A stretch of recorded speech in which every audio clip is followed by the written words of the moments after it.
నెమ్మది లేకనే బ్రతుకుతున్నారండి.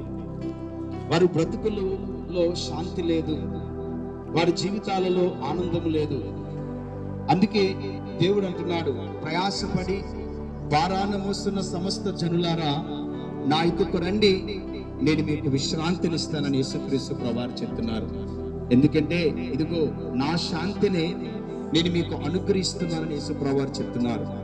దేవుడిచ్చే శాంతి అది బాధలైనా, దుఃఖములో ఉన్నా, వ్యాధంలో ఉన్నా, శ్రమలో ఉన్నా, కష్టాల్లో ఉన్నా అది నీకు నెమ్మదినిస్తుంది.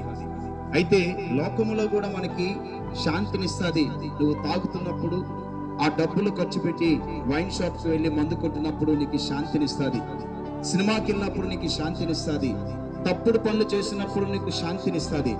కానీ అది కొద్ది నిమిషాలు మాత్రమే. అందుకే ఆ శాంతి నిన్ను అప్పుల పాలు చేస్తుంది. ఆ శాంతి నిన్ను పేదరికంలోకి తీసుకుని వెళ్తుంది. ఆ శాంతి నీకు మరణం దగ్గర తీసుకుని వెళ్తుంది.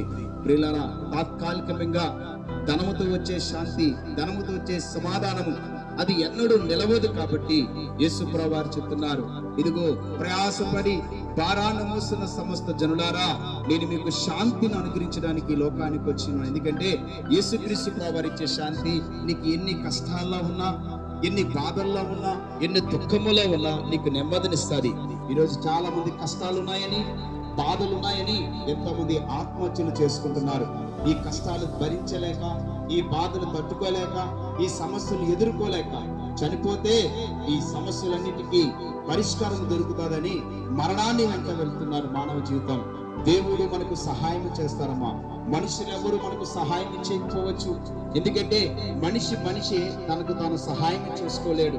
ఏ మనిషి కూడా ఇతరులకు సహాయం చేయలేడు. దేవుడు ఒక్కడే మనిషికి సహాయం చేయగలవాడు. అందుకే బాధలో, దుఃఖములో, వ్యాధంలో కుమిలిపోతున్న మనుషులందరినీ కూడా దేవుడు పిలుస్తున్నాడు.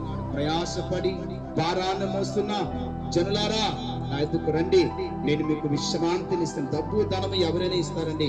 ఒకవేళ నువ్వు దొంగతనం చేసి డబ్బు సంపాదించవచ్చు, తప్పుడు పనులు చేసి డబ్బు సంపాదించవచ్చు, అనేకమైనవి చేసుకొని మనం డబ్బును సంపాదించవచ్చు. కానీ నీకు శాంతి, సమాధానం అనేది డబ్బుతో, ధనముతో రాదు. అది కేవలము దేవుడు మనకిస్తే తప్ప అది భూమి మీద మనం పొందుకోలేము. ఎందుకంటే మనిషిలో పాపం ఉన్నంత వరకు మనకు శాంతి ఉండదండి. పాపం ఉన్నంత వరకు మనకు సమాధానం ఉండదండి. అందుకే పాపము నుంచి విడిపించడానికే యేసుక్రీస్తు ప్రభువారు సిలువలో తన రక్తాన్ని కార్చి ఉన్నారండి. యేసుక్రీస్తు ప్రభువారికి 2 చేతులకి మేకులు కొట్టబడింది. ఆయన తలకు ముండ్ల కిరీటాన్ని పెట్టి ఉన్నారు. ఎందుకంటే మనము చేసిన పాపానికి శాంతి లేక, సమాధానం లేక కుమ్ములిపోతున్నాం. కాబట్టి మనకు నెమ్మదినివ్వడానికి, శాంతినివ్వడానికి యేసుక్రీస్తు ప్రభువారు తన సిలువలో తన రక్తాన్ని కార్చి మానవులందరి కొరకు కూడా పాప క్షమాపణ తీసుకుని వచ్చినారు. ఈ సత్యాన్ని ఎరిగి విశ్వసించినడిగైతే నీ హృదయంలోనే నీకు బాధ, వేదన, దుఃఖం ఉన్నప్పుడు నీ కుటుంబంలో నువ్వు ప్రార్థన చేసుకో.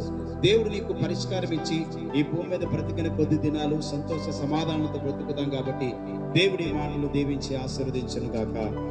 ఆమేన్, ఆమేన్.